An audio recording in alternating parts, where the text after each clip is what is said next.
This is a short version of a talk given by Athol.park to a men's shed, and it's about how he beat his depression. There was a lot of stigma around anxiety and depression. We all know that, from kids and that.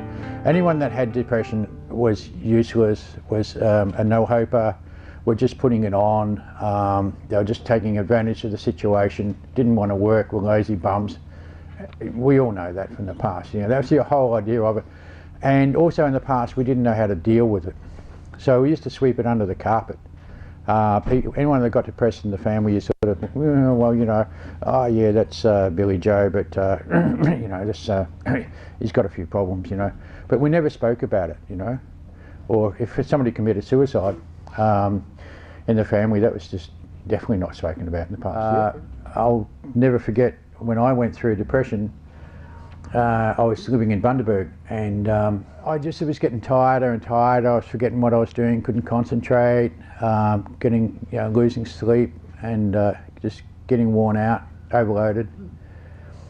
And I was driving the car down to Brisbane to the office, and this voice said, "You got to stop." And I thought, who was that? I sort of look around the car, and there's nobody in the car, and I'm thinking, geez, I'm going nuts here, Anyway, I got down to the office and I was talking to my colleagues down there, and I was reading something on the computer. And I read this paragraph on the computer, and I looked at it and I read it, and I said, guys, I said, I've got no idea what this is on about. What's this person talking about? I just can't get the gist of it, And my colleague, my partner, said to me, he said, "What are you talking about?" He said, "You wrote that." He said, "You wrote that yesterday." And I thought, Jesus Christ, I wrote that yesterday and I had no idea what it was about.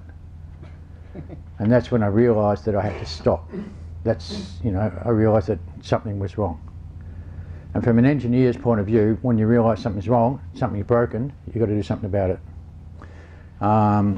It was so bad, I lost my business, lost my wife, lost my kids, and I ended up on the streets. I ended up in a caravan park in Bundaberg, actually, and lived on the gutter's edge. It was really hard to explain what was going on for myself, because I really didn't understand what was happening. I just couldn't get my act together, I just couldn't think properly. I couldn't work. I didn't know what was going on. I'd break into tears, the drop of a hat. Some mornings I wouldn't even get out of bed. I'd just stay there all day. And if I did get out of bed, I'd get out and I'd think, oh, okay, I'll have breakfast. Yeah, that's what I'll do. I'll make some toast for breakfast. And then I think, well, okay, I've got to get the butter out of the fridge. Oh, that's right. Then I've got to get the bread out. Where's the toaster? And anyway, I'd be lucky if I'd made a piece of toast with butter and Vegemite on it or something by 3 o'clock in the afternoon. Because I'd sit there and I'd just stare at nothing. My brain had stopped working. Okay, so to some extent, people in the room, you can probably relate to what I'm saying. This was pretty severe, but we've all had those bits of memory losses and forgetting what we're doing, and finding it hard to concentrate and so on. Yeah, so we've all touched in there somewhere along the lines. Yeah. Anyway, I read children's books, and then I got the help of a lady in the caravan park who'd been through cancer treatments and so on, and she was pretty bad, and so she was really supportive. She was helpful. Then I met a couple in Bundaberg, and the lady, she'd been through depression herself, so she understood where I was and she accepted me for what I was and mixed up. We used to laugh about it, being so stupid that we just couldn't get our act together. We'd make silly little mistakes about things and forget what you're doing, and you couldn't get your act. And so she was great. And so the point I'm trying to make is that people were the thing that helped me through.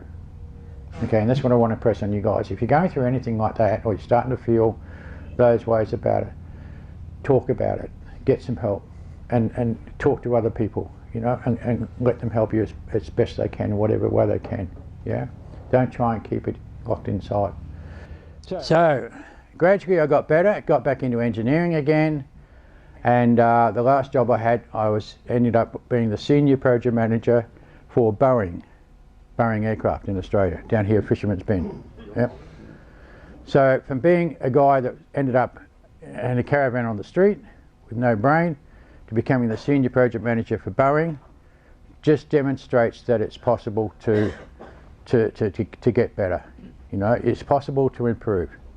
And I'm a living proof of that. And what I'm saying is, if anybody's going through depression and anxiety at the moment, so on, sure, you'll feel down about it, you'll get depressed about it, and you feel like giving up and all the rest of it, but please don't.